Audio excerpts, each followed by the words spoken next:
Good morning. आज हम पढ़ेंगे कक्षा 8वीं का पाठ नंबर 4 श्रद्धा और प्रयास। इसके लेखक है गांधीवादी काका कालेलकर जी। जन्म हमारे लेखक का जन्म हुआ है 1885 सातारा महाराष्ट्र में और इनकी मौत हुई है 1981 नई दिल्ली में। आज हम क्या पढ़ेंगे? गद्य संबंधी प्रस्तुत पत्र में काका कालेलकर जी ने महात्मा गांधी जी के विचार, चिंतन, सिद्धांत, निष्ठा आदि का वर्णन किया है। आपका मानना है कि श्रद्धा, बुद्धि, समझ, अनुभव, सत्यनिष्ठा आदि गुण ही जीवन को सफल बनाने के लिए हैं। तो आज हम काका कालेलकर जी का गांधी जी पे जो विश्वास था और गांधी जी जो क्या कहते थे जीवन जीने के लिए, वो हम इस पाठ के द्वारा पढ़ेंगे। हमारा पहला पैराग्राफ, ची प्यारी पुत्री शांति। ची का मतलब होता है चिरंजीव, यानी कि जिसकी आयु बड़ी होती है उसे कहते हैं, या हम आशीर्वाद देते हैं कि दीर्घ आयु भव, तो उसी को हम ची कहते हैं। तारीख है 21/12/66 का पत्र मिला। इसमें भी आपने अपना कोई विचार, अनुभव या निर्णय नहीं है। एक ही विषय का उल्लेख है, जो कुछ भी हम करें समझ बूझ कर करें, यह नसीहत अच्छी है। नसीहत का अर्थ होता है गाय। पूज्य बापूजी कहते हैं, मनुष्य का जीवन कर्ममय, कर्ममय का मतलब होता है कर्म प्रधान, यानी जो इंसान कर्म करने पे विश्वास करता है उसे कहते हैं कर्ममय। तो होना ही चाहिए, किंतु साथ साथ विचार भी हो। तो हमारे आज के लेखक काका कालेलकर जी हैं। इनका मानना है कि जीवन कैसा होना चाहिए, कर्ममय होना चाहिए, क्योंकि ये बापूजी भी ऐसा ही मानते थे। तो ये देखिए, तो माना जाता है कि हमारे लेखक पर गांधी जी का काफी बड़ा प्रभाव था और वो गांधी जी के द्वारा दिखाए गए रास्ते पे ही चलना पसंद करते थे। अब यहाँ हमारा सवाल ये आता है कि हमें कोई भी काम कैसे करना चाहिए। इसका उत्तर आपको इस परिच्छेद में से ढूंढना है और उत्तर लिखना है।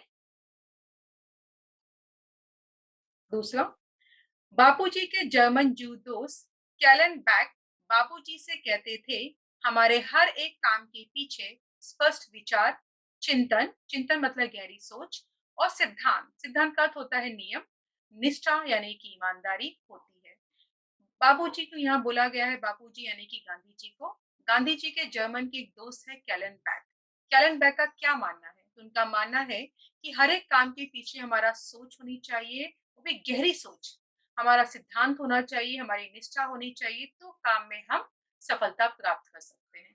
क्षण क्षण ऐसी नित्य जागरूकता, नित्य यानी कि हमेशा जागरूकता देखकर हम आश्चर्यचकित होते हैं। तो गांधी जी के हिसाब से जब भी कोई काम कीजिए बहुत सोच समझ के कीजिए। और उनके एक दोस्त थे कैलन बैक, उनका तो मानना था कि काम को हमें सोचना चाहिए। सोच ऐसी होनी चाहिए जो गहरी हो, उसमें नियम होना चाहिए, ईमानदारी होनी चाहिए, तब कहीं जाकर इंसान उस काम में तरक्की कर सकता है। आप देख सकते हो एक इंसान यहाँ पे सोच रहा है। कैसा सोच रहा है? तो गहरी चिंतन वो कर रहा है। जब कोई इंसान बचपन से ही पढ़ाई करता है, तभी जाकर वो ज़िंदगी में सफलता प्राप्त कर सकता है। अदरवाइज़ आप ये सोचो कि एक दिन में आपको तरक्की मिल जाए, तो ये मुमकिन नहीं है। यहाँ हमारा प्रश्न ये होता है कि बापूजी के जर्मन दोस्त का नाम यह है। जो भी नाम है, आपको इसमें से ढूँढना है और लिखना है। दूसरा प्रमाण पत्र गांधी जी को पंडित मदन मोहन मालवीय जी की ओर से मिला। प्रमाण पत्र का मतलब होता है मान्यता। वह बाबूजी से कहते थे, कैसा आश्चर्य है कि हम अनेक लोग मिलकर अनेक ढंग से चर्चा करने पर भी जब निर्णय नहीं ले सकते, तब आपके पास आते हैं। तो ये जो चित्र आप देख रहे हैं, ये हमारे महात्मा गांधी जी। ये उनके पास आए थे पंडित मदन मोहन मालवीय जी। उनका मानना था कि अनेक लोग मिलकर भी जब कोई समस्या का हल नहीं निकाल पाते हैं, तो वो लोग क्या करते थे उस समय, गांधी जी यानी कि बापूजी के पास आ जाया करते थे और बापूजी उनकी सभी समस्याओं का हल निकाल कर उनको दे देते थे। यहाँ हमारा प्रश्न ये है कि गांधी जी से मिलने ये आए, तो जो व्यक्ति इस चित्र में आपको दिखाई दे रहे हैं, उनका आपको नाम लिखना है। आप सबको संतोष हो ऐसा निर्णय देते हैं अथवा रास्ता सुझाते हैं, यह तो ठीक, लेकिन कितनी जल्दी तुरंत निर्णय देते हैं, बड़ा कौतुक होता है। कौतुक का मतलब उत्सुकता।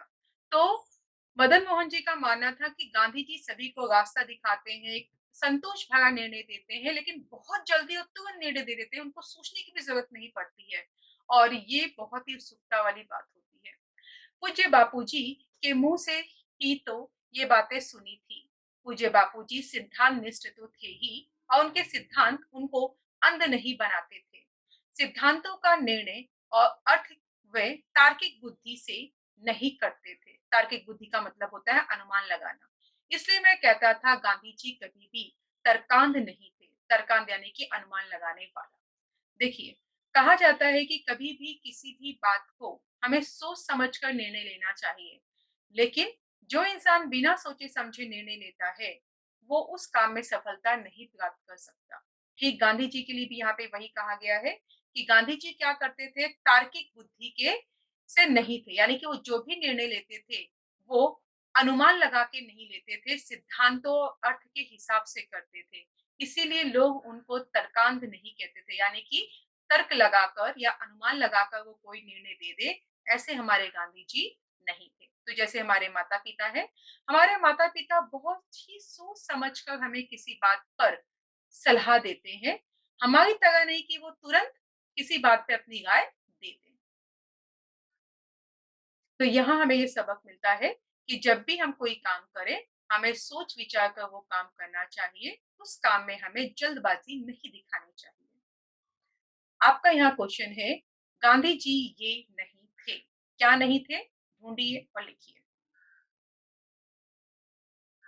तुम्हारे पत्र हमेशा प्रश्नार्थक ही होते हैं। प्रश्नार्थक अर्थ होता है प्रश्न वाला। ये जो शांति है वो हमारे काका जी की पुत्री है। तो काका जी कहते हैं कि जब भी लेटर लिखती हो, पत्र लिखती हो, तो हमेशा प्रश्न पूछती हो, लेकिन तुम्हारे प्रश्न सुंदर ढंग से रखे जाते हैं। प्रश्न के आसपास का वायुमंडल उपस्थित करके ही प्रश्न को सजीव किया जाता है। तो माना जाता है जब प्रश्न कीजिए किसी से, तो बहुत सोच समझ के कीजिए ताकि आपके आपके आपके जो भी प्रश्न है आपको उसके उत्तर मिल जाए। इसीलिए प्रश्न की चर्चा करने में आनंद आता है और विस्तार से लिखने की इच्छा भी होती है। तो यहाँ पे गांधी जी ने कहा है, जैसे आपने ये देखा होगा कि अक्सर जो छोटे बच्चे होते हैं, वो बड़े भाई बहनों से या माता पिता से बहुत सारे प्रश्न पूछते हैं, क्योंकि उस उम्र में उनको बहुत सारे क्वेश्चंस होते हैं और क्या है क्या नहीं वो जानना चाहते हैं। इसलिए गांधी जी के पास भी जब लोग जाते थे, तो वो भी गांधी जी से सवाल जवाब करते थे और गांधी जी बहुत सोच समझ कर उन्हें उत्तर देते थे। मान के चलेंगे ये शांति है। शांति अपने पिता यानी कि काका कालेलकर को जब पत्र लिखती है, तो वो भी सवाल करती है और उसका ये सवाल करना काका जी को बहुत अच्छा लगता है। यहाँ आपका प्रश्न है, काका जी को पत्र के द्वारा कौन सवाल जवाब करता था या करती थी? श्रद्धा, बुद्धि, समझ, अनुभव, कल्पना, अभ्युपगम। अभ्युपगम का मतलब होता है पास जाना। आदि सब बातें अपनी-अपनी दृष्टि पेश करती हैं, किंतु जब हम जीवन दृष्टि को प्रधानता देते हैं, तो माना जाता है कि हर इंसान को श्रद्धा रखनी चाहिए ईश्वर पर, अपने अपनों पर, बुद्धि का उपयोग करे, समझ का उपयोग करे, कल्पना का, अनुभव का, हर चीज़ का जब आप उपयोग करते हैं, तो ही आप एक अच्छा जीवन जी सकते हैं। तो जब-जब इंसान अपनी बुद्धि का सही उपयोग करता है, तब-तब इंसान हमेशा दूसरों की इस तरह से यहाँ पर आपको मदद करते हुए दिखाई दे रहा है। तो यहाँ हमें ये सबक मिलता है कि हमें हमारे ईश्वर पे श्रद्धा रखनी चाहिए और कोई भी काम सोच समझ कर हमें यहाँ पे करना चाहिए।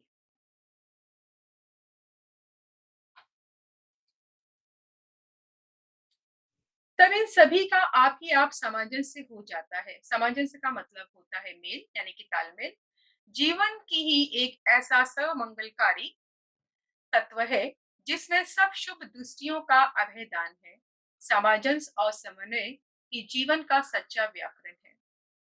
अभेदान का अर्थ होता है रक्षा करना और समन्वय का मतलब होता है तालमेल। तो समन्वय बोलो, सामंजस्य बोलो, दोनों एक ही शब्द है। देखिए क्या बोला गया है कि तब इन सभी का आप ही आप सामंजस्य हो जाता है। यानी जब इंसान बुद्धि का भी उपयोग करता है और ईश्वर पे भी भरोसा रखता है, तो उसके सभी बिगड़े काम अपने आप होने लगते हैं।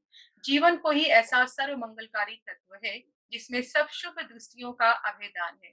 तो कहा जाता है कि हमारा जीवन ही एक ऐसा जीवन है, जहाँ जब हम सच्चाई के रास्ते पे चलते, भगवान पे विश्वास रखते हैं, तो सब लोग मिल-जुल कर खुश रहते हैं। जब हम सच्चाई के रास्ते पे नहीं जाते, तो इस तरह से हमारे घरों में झगड़े होने शुरू हो जाते हैं। उन्नत जीवन के लिए मनुष्य को बुद्धि के आगे जाना है, इसमें शक नहीं। लेकिन आगे जाने के लिए उसे पासपोर्ट तो बुद्धि से ही लेना चाहिए। बुद्धि ने जिस रास्ते को ही गलत और त्याज यानी कि छोड़ देना बताया, उस रास्ते को तो तुरंत छोड़ देना चाहिए। तो हमारे लेखक का मानना है कि हर इंसान के अंदर अच्छा सोचने वाला भी दिमाग होता है और बुरा रास्ता दिखाने वाला भी दिमाग होता है। तो ये अच्छा और ये बुरा, दोनों ही हमारे दिमाग में है। हमें हमारे बुद्धि का सही इस्तेमाल करना है और किस रास्ते पे जाना है, ये हमें ही सोचना चाहिए। कोई और आकर हमारे बदले नहीं सोच सकता। इसलिए लेखक का क्या मानना है कि बुद्धि जिस रास्ते को हीन, गलत बताए, उसे हमें छोड़ देना चाहिए। यानी हमारा दिमाग और हमारा दिल जो कहता है कि ये काम गलत है, हमें वो काम नहीं करना चाहिए, ना ही उस रास्ते पर जाना चाहिए। अब आपका यहाँ पे प्रश्न बनता है कि आगे जाने के लिए हमारा पासपोर्ट किसे माना गया है?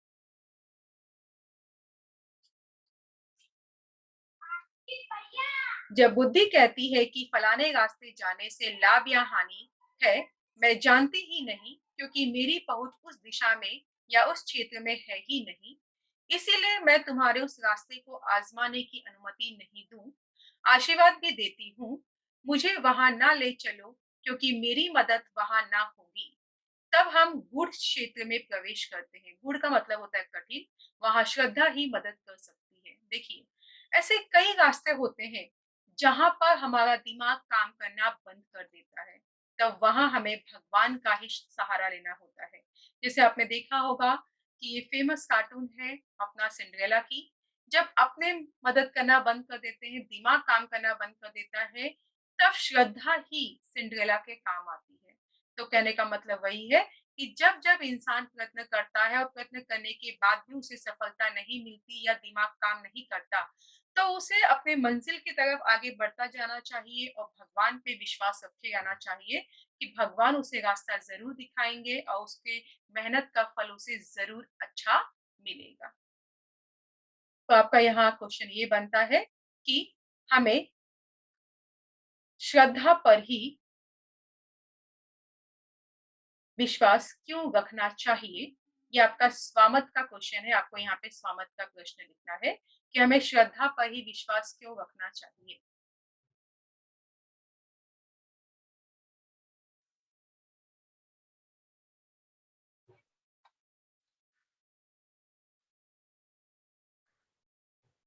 चलिए, शायद बात सही होगी, शायद कुछ मिलेगा, प्रयत्न निष्फल नहीं होगा, निष्फल यानी कि बेकार।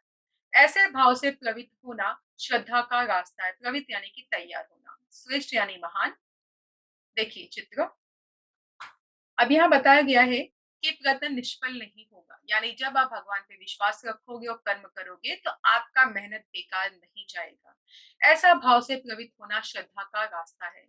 जब श्रेष्ठ लोग कहते हैं और मेरा मन भी उस ओर झुकता है, तब वह चीज जरूर सही होगी। यानी जब हमारे अपने हमें बताते हैं कि क्या सही है क्या गलत, और हमारा मन भी झुकने लगता है, तो वो बात सही होगी। ऐसा मानने की तरह अनुकूल झुकाव, यही है सच्ची श्रद्धा का रास्ता।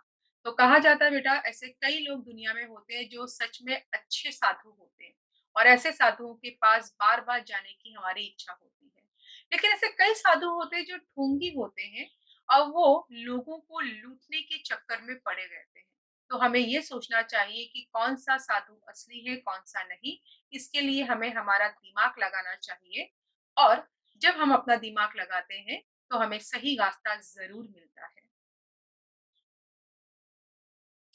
अब आपका यहाँ पे प्रश्न है, यह निष्फल नहीं होगा।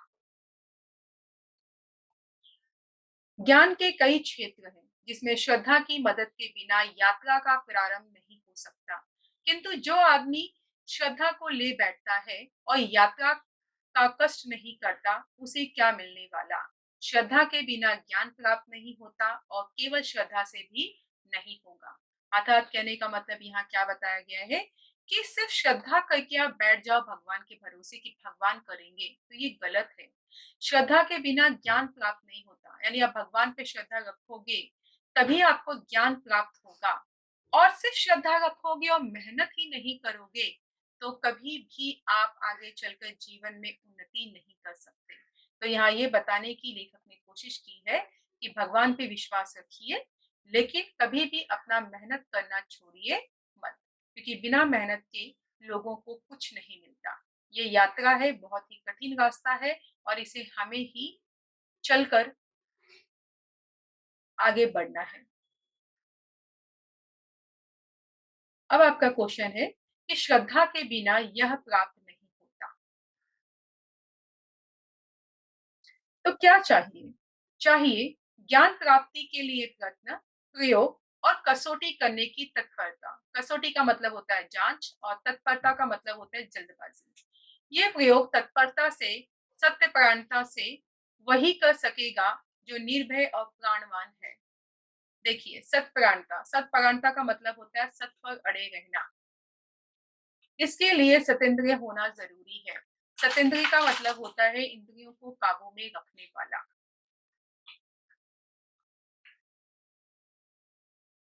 श्रद्धावान लभते ज्ञानम तत्पर सतेंद्रिय, लभते ज्ञानम तत्पर, इसका मतलब होता है ज्ञान प्राप्त कर खुद को काबू करने वाला।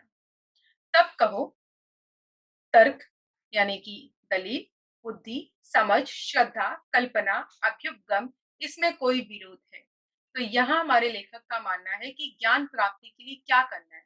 प्रयत्न करना है, प्रयोग करने हैं और कसौटी, यानी कि जो आपके एग्जाम्स आते हैं, ये आपकी कसौटियां हैं जो आपको जांचते हैं कि बच्चा पढ़ने में कितना आगे बढ़ चुका है।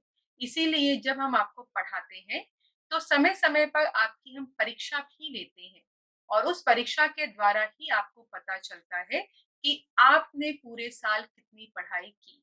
तो यहाँ लेखक का मानना है कि ज्ञान प्राप्त करने के लिए प्रयत्न होना, प्रयोग होना, कसौटी होना बहुत जरूरी होता है और ज्ञान प्राप्त करने के लिए इंसान को खुद पर काबू रखना भी बहुत जरूरी है।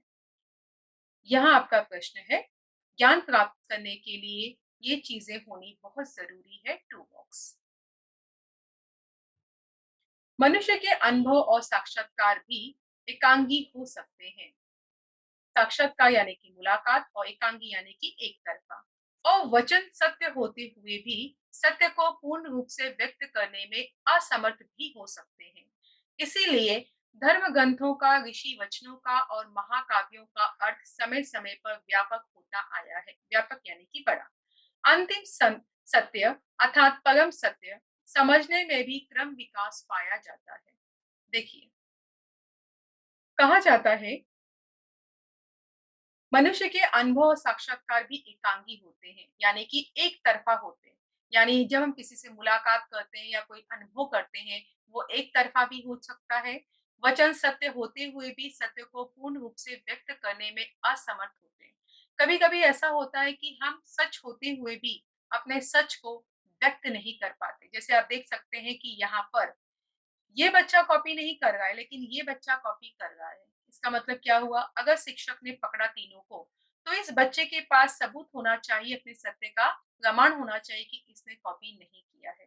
फिर नेक्स्ट कहते हैं, इसीलिए धर्म ग्रंथों का, ऋषि वचनों का, महाकाव्यों का अर्थ समय समय पर व्यापक होता गया है।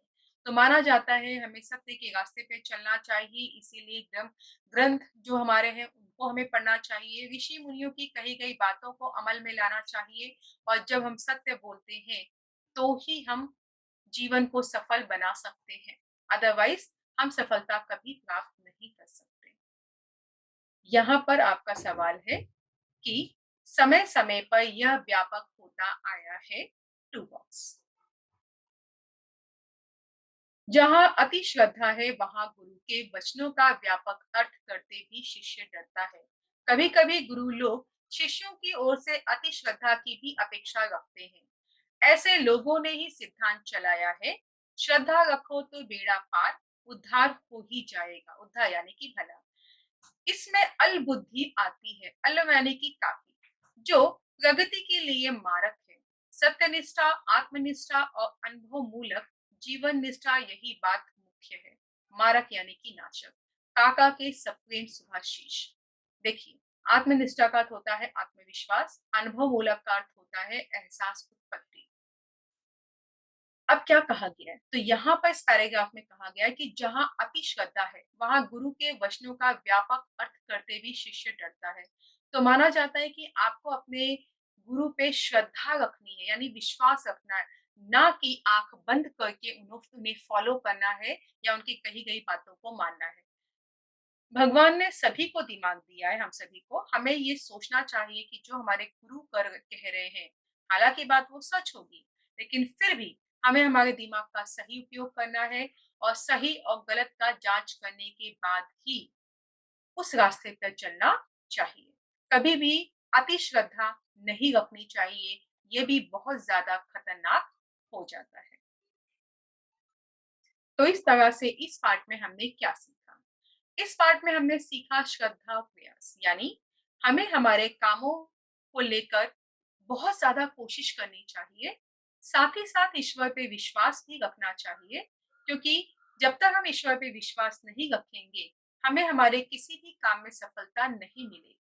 लेकिन अगर आपने सिर्फ ईश्वर पे श्रद्धा रखी या फिर आपने अपने गुरु पे श्रद्धा रखी और आपने मेहनत नहीं किया, प्रयास नहीं किया, तब भी आपको आपकी मंजिल नहीं मिल सकती। तो गांधी जी लोगों को यही सिखाते थे, ऐसा लेखक का मानना है कि वो हमेशा लोगों को सही राह दिखाते थे गांधी जी, और हमेशा निर्णय लेके बताते थे कि क्या करना चाहिए और क्या नहीं। ये सभी बातें हमारे काका कालेलकर आज इस पाठ के द्वारा एक पत्र लिख रहे हैं और उस पत्र में अपनी पुत्री शांति को समझा रहे हैं कि जीवन कैसे जीना चाहिए और उसके लिए हमें क्या-क्या करना चाहिए। आइए, अब इसके स्वाध्याय देखते हैं। जीवन दृष्टि की प्रधानता में इन बातों का सामंजस्य होना चाहिए। 6 बॉक्स है। पहला श्रद्धा, बुद्धि, समझ, अनुभव, कल्पना, अभ्युदगम। ये 6 बातें होनी बहुत ज़रूरी है जीवन दृष्टि को प्रधानता देने में। जीवन का व्याकरण, पहला है सामंजस्य और दूसरा है समन्वय। ज्ञान प्राप्ति के लिए आवश्यक, तो पहला है प्रयत्न करना और दूसरा है प्रयोग और कसौटी करने की तत्परता। लेखक द्वारा बताई गई मुख्य बातें, पहला है सत्यनिष्ठा, दूसरा है आत्मनिष्ठा और तीसरा है अनुभव मूलक जीवन निष्ठा।